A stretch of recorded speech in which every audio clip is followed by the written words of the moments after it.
From KUNC and the NPR network, this is In The NoCo. I'm Erin O'Toole. Nearly $350,000 will be paid out to ranchers in Colorado's high country who saw their livestock killed or harmed by wolves last year. The Colorado Parks and Wildlife Commission voted to approve those claims last week. It's a key part of the state's program to reintroduce wolves.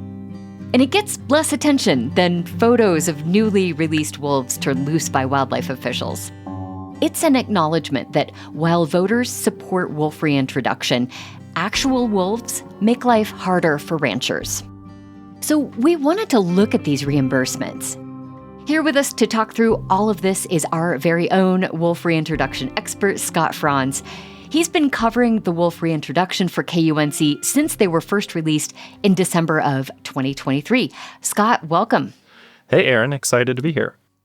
Scott, let's start with these reimbursements that will go to two different ranchers for livestock killed by wolves.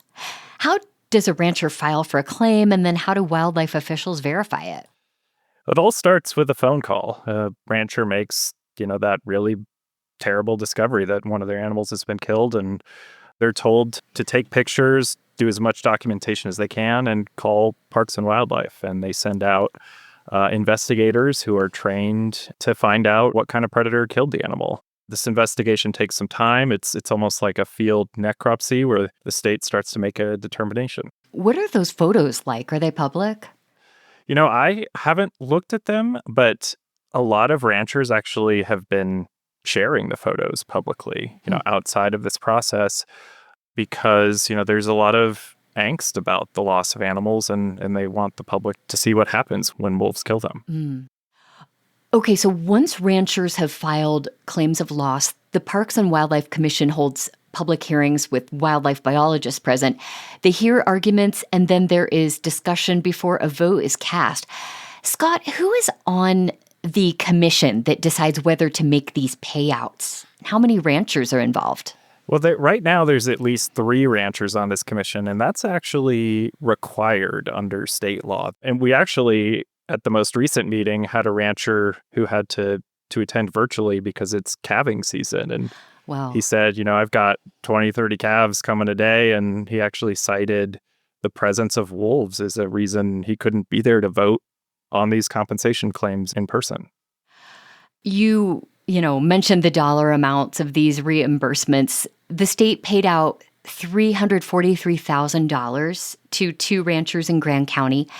How does the amount of money paid to ranchers compare to other states that have similar compensation programs? Yeah, so I've actually spent a little time looking around to find out what is it like in other states, and they're a lot compared to other Western states. Oregon, for example, 2023, they paid out just over $70,000 for livestock kills. Wyoming, it was higher, $270,000. And, Colorado purposely made their program flexible and more comprehensive. It is meant to cover things like lower weights from cows that are stressed by wolf attacks or lower reproductive rates and these more indirect effects that other states don't pay for. And briefly, how much did Colorado set aside for payouts last year? For the entire year, the budget was for $350,000. So we are almost at that mark from last year's wolf depredations, and more are pending. So it's very likely that it will exceed that amount. $350,000 might seem like a lot for taxpayers to shell out every year. But Dallas May, the chair of the Parks and Wildlife Commission, defended this strongly, perhaps because he's a rancher himself. You have also reported that ranchers feel the money doesn't completely make up for the losses they suffer. Could you talk about that? Yeah, and I spent some time with ranchers on the eve of this reintroduction. Months before wolves landed on the western slope, I was on the Stanko Ranch near Steamboat Springs, walking through the cattle and talking to Joe Stanko, who's ranched there for decades. And I asked her about this compensation program. Is it enough? And here was her answer when she was talking about why money itself doesn't cover everything. You've worked for generations to develop a cow that thrives in your climate on your property. So you can't just go out and buy another cow that can survive and actually gain weight or grow babies on the same property. There's genetics and temperament. And what Stanko's saying is, she's raised her cattle in this land for decades. And, there's things like high altitude and weather that makes her herd that's been established more resilient to those type of things. So when they're attacked and they lose them, she says it's not easy to just sub in another one. Scott, as we said in the intro, these payments are an important piece of wolf reintroduction in Colorado. Big picture view here, how well does this part of the process seem to be working? It's still early. I think we're going to have to wait a little bit. We have 1 year under our belts at this point.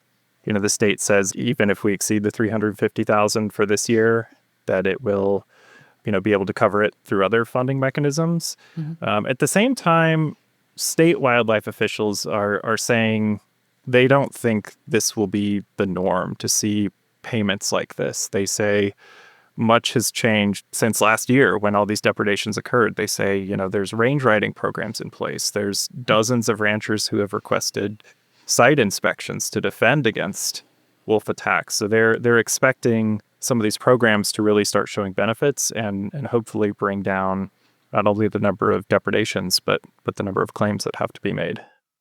And can you explain a little more about the range rider program? I definitely understand electric fence, but what are the range riders? Sure. It's people who, either by horseback or sometimes by vehicle, they patrol ranches at night when, wolves are sometimes active and come around, and their main goal is to just be a presence and use hazing techniques to keep wolves away from livestock. That is viewed as one of the more effective preventative measures. Kind of old school. I love it. Yeah. Well, Scott, there are only an estimated 29 wolves in Colorado. That number's supposed to grow to 50. Are there plans to grow the reimbursement fund as wolves spread and thrive in the state? I haven't heard a specific proposal for that. I think the focus right now has really been on raising funds for prevention. We have the license plate, the Born to be Wild, with proceeds going to things like electric fencing and range riders. A lot of the fundraising focus has been, on these non-lethal deterrents that wolf advocates and state wildlife officials hope will bring down the number of attacks and make the compensation program less of a thing, hopefully, if less livestock are getting killed because of them. Scott Franz is KUNC's investigative reporter, talking with us about payouts for the wolf predations. Scott, thank you so much for joining us today. Hey, my pleasure, Erin. Thank you. You can read more about this in our show notes and at KUNC.org. That's it today for In The NoCo. I'm Erin O'Toole. Thank you so much for listening.